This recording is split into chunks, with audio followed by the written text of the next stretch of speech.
What's up, you Lee haters? Most roofers make a lot of money and keep none of it. And it's like the three different ways that rich people, poor people, and middle class people think about money. Rich people use all of their money to invest into things that make them money.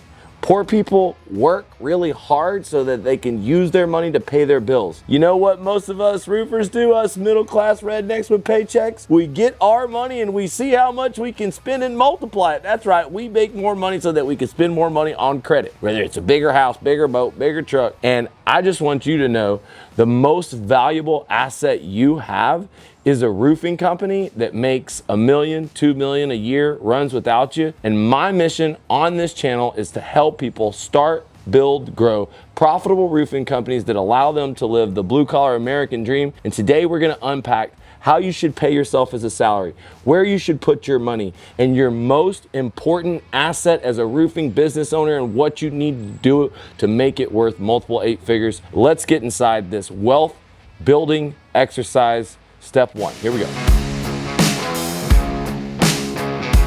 Step 1, we gotta get this big mindset shift. In the beginning of running your company, you're selling all the jobs, you're ordering the materials, heck, you're picking up the trash, and sometimes that means you're the employee of your company. A business is determined its value based on how well it runs without the owner, so you have to start looking at your company and organization as your biggest asset, and you gotta stop looking at yourself as an employee. I sat down with Jocko Willink for lunch, and he said, Lee, the biggest advice I have to you is don't do anything that someone else can do. It's so simple. The problem is that when we delegate our jobs to other people, they don't do the job as well as us, and we get really frustrated. And the truth is if someone can do the job 70 to 80% as good as you, that's a good starting point. And every time they screw up, that's an opportunity for you to have patience and coach them through the error, help them through the process. And when you find someone that duplicates you, yes, they're gonna make mistakes. Yes, they're gonna make things up, but what you are creating is an asset, because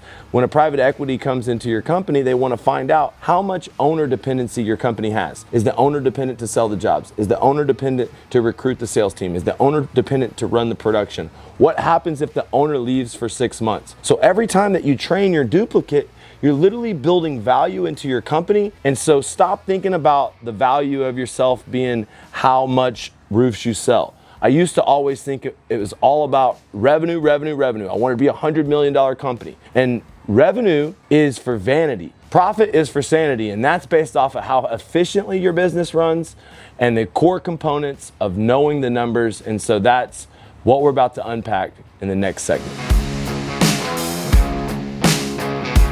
Step 2, how to structure owner's pay. This comes into 3 different buckets of money, and I'm gonna start with the first bucket of money, the salary. So let's say that you have a $5 million roofing company, and you wanna know how much did you pay yourself? Well, you have to take away the material and labor, because those are the cost of goods. So if you have a $5 million company and you're making 40% of the profit, 60% of $5 million is $3 million, take that off the table. All right, now you got a $2 million company. And if you have a $2 million company that's making, let's say you're making $500,000 to $1 million. In reality, to run the company, a good CEO wage would be anywhere from $120,000 to $150,000. I see so many of y'all dipping into your profit because you're paying yourself sales commissions. And when you write yourself sales commissions, you're literally taking an equity multiplier out of your company. You see, showing profit and paying yourself a salary is a much better way to do this, because leaving the money in the company for more important investments, whether you're investing into marketing, you're investing into the right people, or you're investing into growth, this is literally something that adds to your total bottom line. And I just want all y'all to know, like, when you're new and you're starting out, let's say that you're selling all the jobs. You got a $1 million company. You're making 40% profit. It looks like you're making $400,000 a year. Well, you shouldn't really be paying yourself more than $80,000 to $100,000 a year. You want to cover all your costs with the company expense. That means that you have a company credit card for all your expenses. But after your expenses, when you're doing $1 million a year, when you are paying yourself $80,000 to $100,000 and covering your expenses, you should have enough money to get to the next stage in the business. When you're getting up to that $10 million level of business. And now you're getting to the chance where you can pay yourself a little bit more. Now you're in the range of salary from 180 to 200,000. And as you get to be above $10 million, you can easily pay yourself $250,000 a year. Once you're above that, I believe the most important thing you should focus on is the equity. You could pay yourself more. You could pay yourself a lot more. But every dollar that you take out of the kitty is dollars that aren't going to be multiplied, because a multiple is what private equity gives you based off the efficiency in the business and profit in your company. The more profit, the bigger the multiple. You want to add more profit so that you get a bigger multiple. And if you take it all out for your salary, then you're cutting yourself short. The second bucket is profit distributions. Here we talk about, an average profit margin on a book of business being a minimum of 45%. We've got company overhead, and here in Florida with workman's comp and all these things, on a big company, my company overhead could be as high as 10 to 15%. That's why I believe if you're a smaller company, you take 10% as the number. You would like to have your overhead be much less than 10%. But what we're trying to do is every single year, if you're not making enough money at 100, 150,000 at 1 to 5 million, you're taking profit distributions. These profit distributions should never be more than 20 or 30% of the profit. When I buy a company, and literally let's say that you're a $10 million company making $2 million a year, I'm gonna give you $5 million. Well, I'm gonna ask for 100% of your company for $5 million. I'm gonna ask that you invest 30% of the money that I have, that I've given you, into our mothership company. But then I'm gonna pay you based off of every single quarter, every single year, what are the profits on your book of business? I'm gonna give you 30% of the profits. This is going to be sort of a good number that allows you to still leave money in the company so that you can get a higher multiple. But if you're taking 50% of the company's profits out of the company every single year, that's gonna cut your money into investing into people, cut your money into investing into marketing. And I don't think that you should take profit distributions above 30%.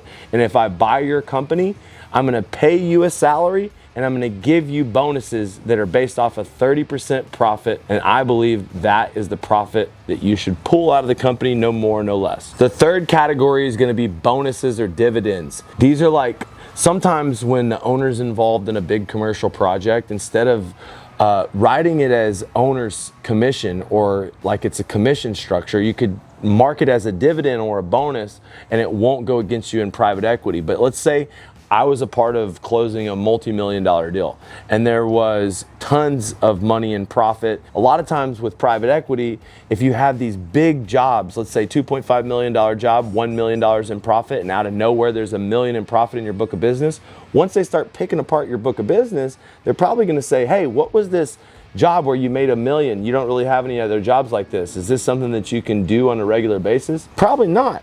So I don't really think in this situation it would be that big a deal to write an owner's bonus or dividend to yourself. And again, I wouldn't take more than 30% of the profits in this situation.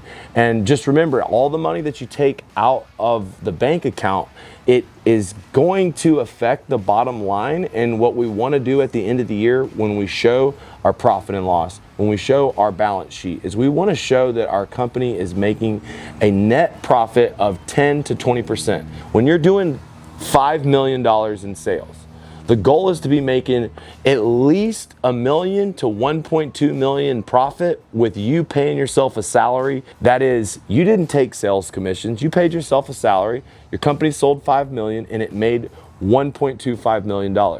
If you're getting a 3 to 5x multiple, that $1 million is worth anywhere from 3 or 4 million to as much as 5 to 6 million bucks based on how well your company runs, what kind of leads it has.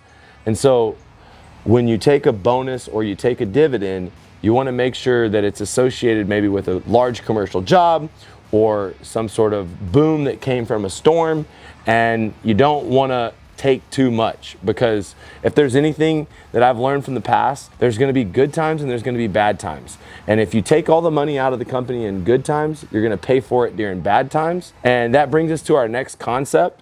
It's really revolutionized my business. It's helped me really minimize my costs, minimize my overhead, and it's very important. It's a book that changed my life and it's called Profit First. Let's unpack that. You know, when you scale a roofing company, profit can be unnatural. Everyone wants to spend more money. The crews want to take more money. The sales guys want to take more money. It's easy to just keep hiring people. It's easier to just investing into new things that grow the company. But the problem with scaling a roofing company is the more that you scale, the more you have opportunity to eat. And it's like a buffet. If you fill up your plate with tons of food, you're probably going to overeat. But if you're on a diet, the best way to lose weight is to look at the proportions of food you're eating and only put smaller amounts of food on your plate. And that's the mindset behind the profit first mentality. I advise everybody go get the book Profit First. The goal on a roofing company is going to be 15% net margin, net EBITDA after everything is paid. This number, when you're at 5 to 7 million, can be much higher. You can make 20, I've seen as high as 25, 28%. But a lot of those companies have owners that are still selling jobs, and they may leave some of their commissions into the kitty to increase profits. But Profit First is simple. What we're gonna do is we're gonna set up, let's say, 5 different bank accounts. And there's certain things that you gotta take your money out of the bank account for as it comes in. And what we're gonna do is we're gonna set the goal amount of the profit aside. And when you have a lot of overhead, it's hard to set a big dollar amount aside. When I first started doing this, I could only set aside 2, 3, 4, 5% of the money off the top for profit. But I would guess if I was starting out, I would try to put 15% of the money to the side of all the money that came in so that you could protect your profit first. Then I would have a budget for marketing. After you take away the 15% for the profit, you have what's left. You have your amount for your cost of goods. You have your amount for your marketing. You have your amount for your company overhead. As you're pulling money out, you want to make sure that you set money aside for these rainy day occasions. These are going to be warranties. These are going to be things that come up in business. And then that last category that no one likes to put money aside for, taxes and unforeseen things. So for me, the concept is simple. You take the money out of the bank account that you want to make first, and now you've kind of put a smaller plate of food in front of yourself. So if you don't have as much money to market, then the budget's a little lower. You don't have as much money to bring new people in, then you have to wait to hire the next operations assistant or the next sales coordinator. The reality is, this profit first mentality is very simple. When you're building a job, I'd say the most important part of profit is a proper pre-cap. And this goes into systems of how you run the business, not how you get paid, but it really ensures that you do get paid. Don't take any projects that are below 45%. Like, Lee, well, I'm in a cheaper market. Well, you got to learn how to sell the jobs better. Insurance to retail, offering a loan, working through the 50 to 80%. If you're historically under 40%, as you scale your company, you're gonna have it harder and harder and harder to be able to pull 15% to the side, still be able to market, still be able to pay your people, still be able to handle warranty and problems that come up and pay your taxes. So it's very simple. Take the money and set it aside. If you're a smaller company, it's easier to take 10 to 15%. If you're a bigger company over 10 million, maybe you start at 5%. I didn't read this Profit First book until I was at 20 or 30 million. But since then, we've been able to get close to 10% of the profits off of the top. And for me, as a goal, at my best year being $60 million, I'm trying to create a $60 million year where I make $7.5 million in profit. There was a local company here in Orlando. They had about $7 million in EBITDA. They were bought for $128 million, and the owners walked away with $70 million cash. Just remember that EBITDA is everything that's left at the end of the year, after interest, after taxes, after all expenses. And when you're in the category of 1 million, you trade at a 3 to 5x. You're at 2 million, you're closer to a 5x. You're at 3 million, now you're getting at the 6 and 7x multiple. A multiple is what a private equity is willing to pay for your profit as the total buying price. But when you're able to reach 5, 6, 7 million and you have really good systems, the company runs without you, you can get to the high multiples of 8, 9, and even 10x, which all of us have big goals for. So remember, profit is a habit, profit is discipline, profit is a natural. That's why you take profit first. The most important number for a business owner in roofing could be this number here. It's called revenue per employee. And let's break down the good companies, the bad companies, and the really successful companies. And there was a time when I was doing $60 million, but I had so many people, had so many employees, and my profit, my revenue per employee. Now, first of all, salespeople don't count. Consultants don't count. If anybody on a 1099, subcontractors, they don't count as employees. That's all your workers that are crews. That's all your salespeople that are on commission. And even a sales manager, if he's working on commission, he is sort of a hybrid. I count my sales managers as employees because I give them a draw against their override. But really what we're talking about is office staff. We're talking about key corporate leaders. You got production managers. You got an executive assistant. And I guess the perfect $5 to $7 million company has an owner, an executive assistant, a production manager, maybe 5 to 6 sales guys, and a sales manager. And if you think about that, you have like 7 people doing $5 million a year. And if you calculate that number, let's do that real math because I'm on this no calculator in my head shit. $715,000 per employee. That's a good number. Now, one thing that I take pride at is when we hit a really, really tough time in the Florida market, I had to cut overhead. I had to find out how to get more automation, how to do more with less. And my problem was I had way too many employees, way too much overhead. Currently at our RCA, we have about 28 employees. And this year, we're going to clear a lot less in revenue than we're used to. It's gonna be right at 40 million, but we're gonna make more than we ever made because we have a higher revenue per employee than we've ever had before. And I'm trying to tell you, private equity is looking for companies that have 1 million in revenue per employee or more. That makes you a complete rock star. Let's say you are a $10 million company, but you have 25 people working for you, all right? This is where we get into the problem. And this is where don't hire in-house crews.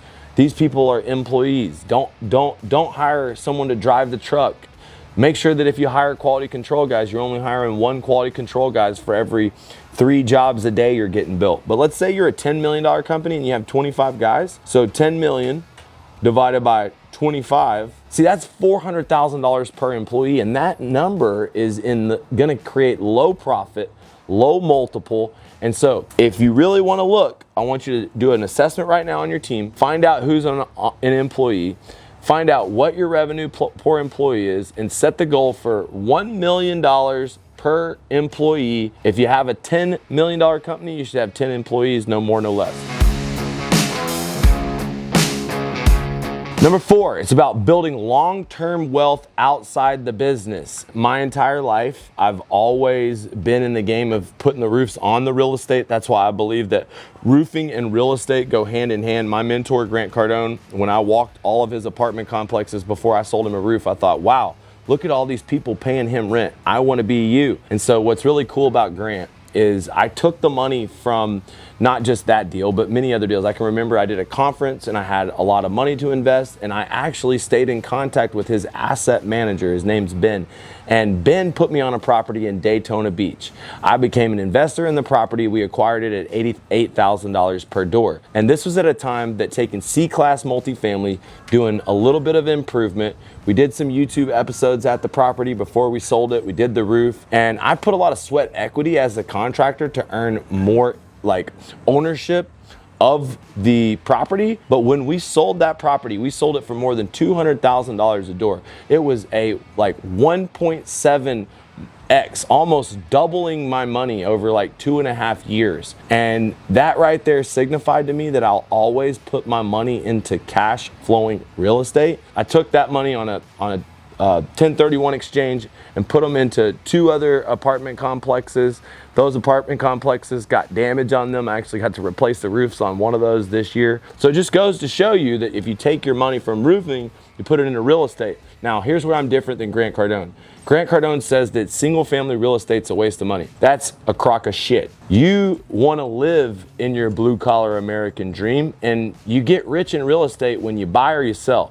No, dude. You get rich in real estate when you buy. when you get a property that's under market value, it doesn't matter if it's single family or multifamily, okay? When you acquire a piece of real estate, I got a waterfront property in Naples and I bought it off the market. My neighbor was getting a divorce and I made a cash offer that I really couldn't even get approved from the bank on. At that time, it was a $1.4 million offer. I had $300,000 cash to give him to hold the property, but I couldn't even get the mortgage to approve me for the loan. So I made him sign a contract. He got offers for more money, but luckily he turned them down. He was a good friend.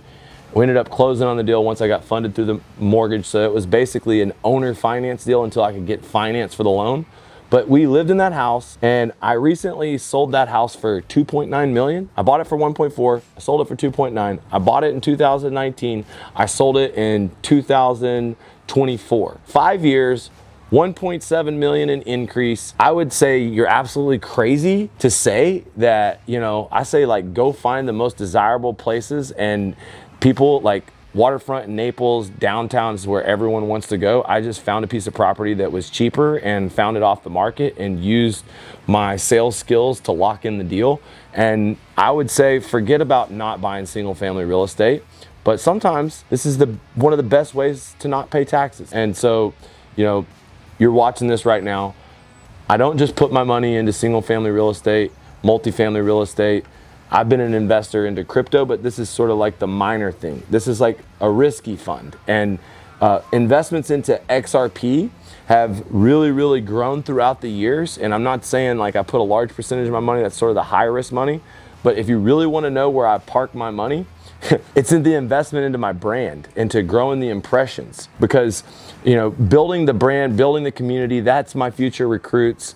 And my business that actually helps other roofing companies, it also helps grow the brand, and that brand helps me bring in new roofing companies as a part of a flywheel. So I do believe that you should be reinvesting into your brand, reinvesting into people knowing who you are, impressions, learning how to take those impressions and turn them into money, profit, somehow, some way. But this is an investment outside the roofing business, because one of the ways that I've monetized or got big value out of these investments is I've sold my training to other roofers.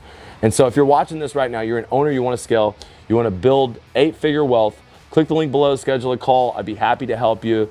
More importantly, there's one investment that you really can't go wrong with, and that is, the S&P 500. I put my money into the S&P 500, and literally you can't go wrong over the long period of time in history. I think the S&P 500 has outperformed Warren Buffett, and there's a reason why, that if you just buy and hold or put your money into S&P 500, it's a lot less risky, of course, than putting it into crypto, but I'm more comfortable at investing into my own brand and investing into multifamily and single family real estate. But these are the places that I put my money outside of roofing. I would say currently, since private equity is investing in roofing companies and paying such big multiples and so focused on buying roofing companies, I took in all my extra cash, all my extra capital, and I've put them into leveraging credit lines to buy roofing companies, because I'm trying to become a billion-dollar roofing company, create 100 multimillionaires. I haven't partnered with private equity. I am the private equity.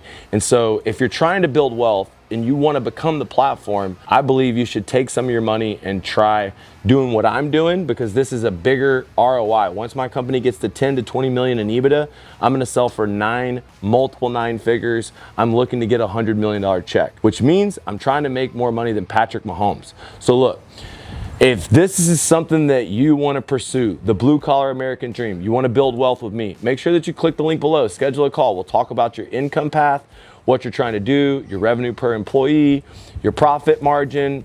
I'll show you how to eliminate costs and increase prices, and that's the main value. Now, most of you don't understand that the biggest thing that's hurting you is their company is too dependent on you. And it's finding your replacement. It's getting more efficient. It's actually leaving money in your company and sometimes paying taxes. I paid taxes on $5 million so that I could go to private equity and show them how much money I actually made. And in the past, I used to just buy stuff that would help me offset and not actually show that I was making all that money. And that's why right now it's important to keep good books. It's important to put your money into these buckets, to play profit first, not to overpay yourself, not to over dividend or take profits out. And if you enjoyed this, look, click the link below, schedule a call. Be happy to help you out. I hope that you get multiple 8-figure rich, and I'll see you at the top.